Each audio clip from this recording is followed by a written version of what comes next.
does a cat chase a mouse relentlessly for exactly 80 years? Do you think this is just an ordinary children's cartoon? Oh no! This is the 7 Oscar-worthy rebellion of an empire on the brink of collapse. This is where it all began, when cartoons were still young and theaters were packed. A simple idea no one believed in would not only save a studio, it would spark a revolution. Industry giants fought to survive, while everyone sought a way forward. In the quiet nights of the MGM studios, there was an air of uncertainty. Everything was about searching for a breakthrough. And that heavy red curtain parted for a show that would make history.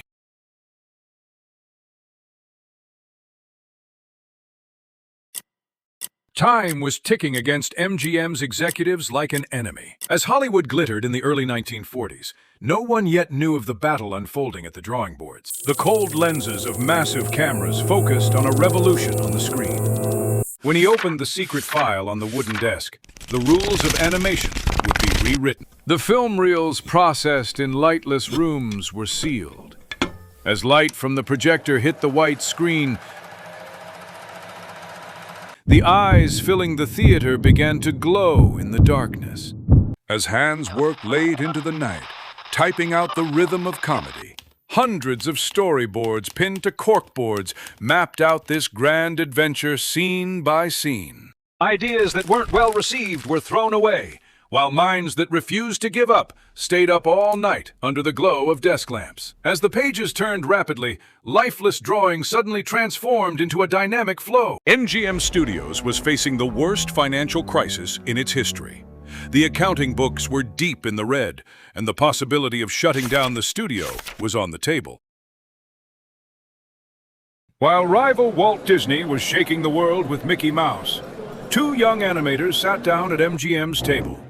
William Hanna and Joseph Barbera. The 2 geniuses joined forces to change the fate of the struggling studio. The first sketch they drew on paper was a clumsy cat and a tiny mouse hole directly across from it. The foundations of an eternal rivalry and physical comedy were laid right there at that drawing table.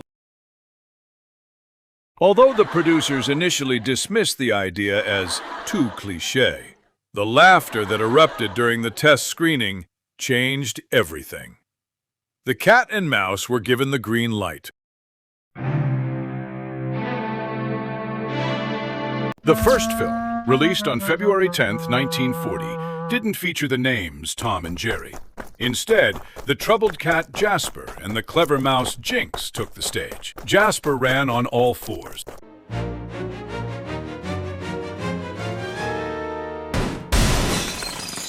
The broken porcelain and the wrath of the slipper-wielding homeowner stole the spotlight in the first film. However, after the premiere, the producers said, "This project won't work," and shelved the series. A letter from a Texas movie theater asking, "When is the sequel to this amazing cat and mouse coming?" changed everything. A name contest was launched, and the winning idea, which earned $50, gave birth to the legendary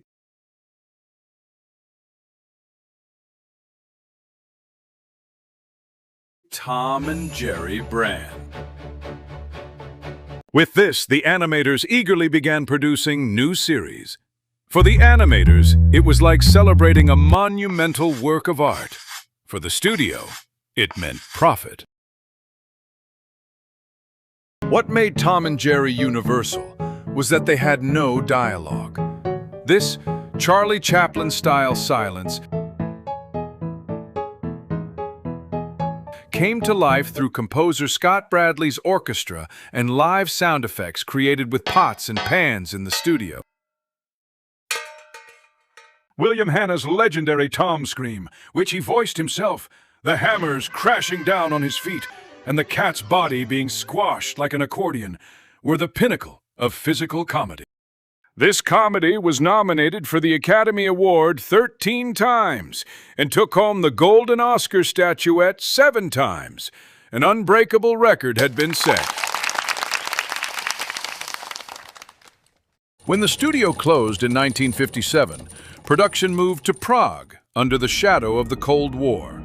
The lines became more unsettling, and then the television censorship of the 1970s cut the scenes one by one.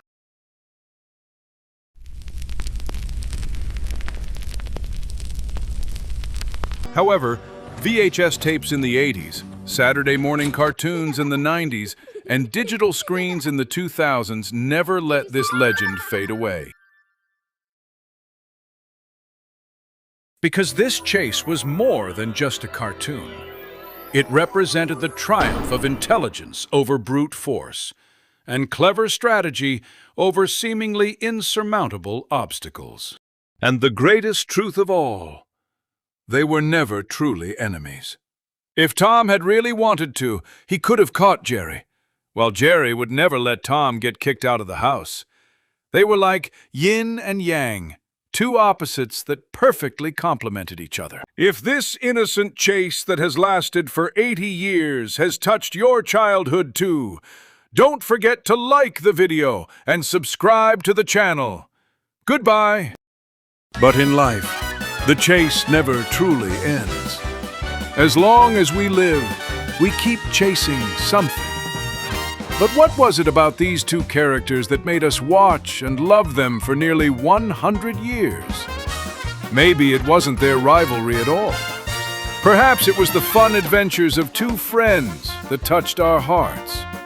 We've been playing chase since childhood, and even when we ran away from our friends, if there was a smile on our faces, it was never a fight. It was fun. The last children still playing in the streets know exactly what that means.